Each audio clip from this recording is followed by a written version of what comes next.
nós vamos dar continuidade à questão do espaço agrário brasileiro. Mas antes de começar, se inscreva no canal, curta o vídeo e compartilhe com os amigos. Pois bem, na nossa última aula nós vimos que a concentração de terra no Brasil se dá desde o período colonial. E aí ela vai se perpetuar pelo passar do tempo. Chega em 1850, a gente tem o Brasil Império, mas a gente tem o surgimento de duas leis muito importantes. A primeira, lei de terras, que vai determinar que toda terra devoluta, ou seja, a terra que não era de ninguém ia pertencer ao Estado. Então, por exemplo, se o Estado visse que aquela terra não era cultivada, que não era de ninguém, ele pegava para ele. E aí, se alguém quisesse ter acesso à terra, teria que comprar essa terra. Então, a gente percebe que o acesso à terra agora se dá apenas de duas formas. Ou através de compras, em leilões, ou comprando diretamente do Estado, ou através de herança. Mas não existia mais essa questão de doação de terras, de seis-marias, de capitanias hereditárias, nada disso existe mais, apenas através da compra de terra.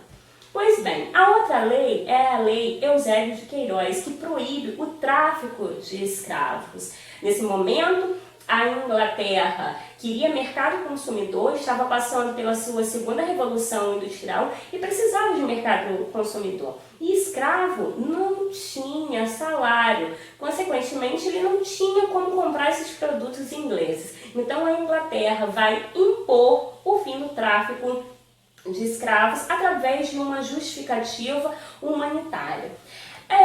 O Brasil, através da Lei Eusébio de Queiroz, proíbe o tráfico de escravos, sendo que na prática é uma lei para inglês ver. Por quê? Porque na verdade ela não aconteceu. O tráfico continuou existindo de forma clandestina, passando distante das rotas em que estavam acostumados os ingleses. Além disso, existia também muito tráfico interno, principalmente da região Nordeste para Sudeste. Eu estou falando nesse momento de uma atividade econômica muito importante, que era o café, que se concentra na região Sudeste. E aí, eu tenho um momento da entrada de imigrantes europeus. Por quê?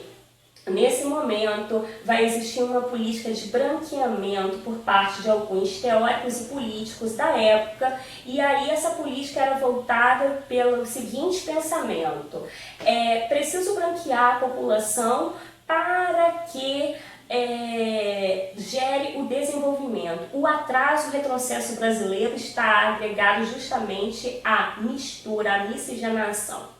Então, vai estimular o governo a vinda de vários europeus, principalmente oriundos da Itália e da Alemanha. E eles chegam aqui, ocupam um pouco dessas terras, eles servem de mão de obra livre e assalariada. E aí a gente tem uma grande imigração que vai marcar a história do Brasil, principalmente a imigração italiana e alemã.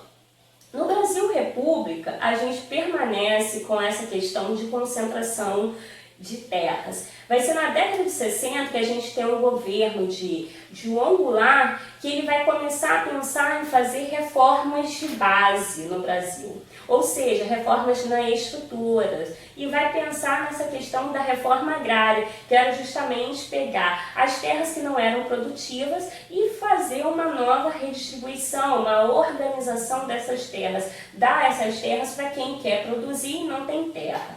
No entanto, os militares, junto com toda a elite, junto com os norte-americanos, que a gente está vivendo num período de Guerra Fria, e então os norte-americanos analisam isso como medidas socialistas, então eles ficam descontentes, eles vão se unir e vão tentar tirar Jango do poder. E eles conseguem. Então, a população civil, junto com os militares, eles dão um golpe chamado de golpe civil-militar, e implantam a ditadura no Brasil. Essa ditadura vai criar um Estatuto da Terra, e esse Estatuto da Terra, teoricamente, iria pensar numa reforma agrária, que nunca aconteceu de fato. A gente pode até escutar falar, porque houve uma reforma agrária no Brasil, mas ela não trouxe de fato essa redistribuição de terras para todos aqueles que desejavam e precisavam ter as terras. É preciso entender que, como Foucault diz, que terra, território, significa relação de poder. Então, sempre quem tem um poder vai controlar essas terras. Então, quando aquele grande proprietário de terra se vê ameaçado em perder as suas terras, ele vai fazer de tudo para conseguir reverter a situação e conseguir manter as suas terras, seus domínios. Eu espero que vocês tenham gostado. Até mais!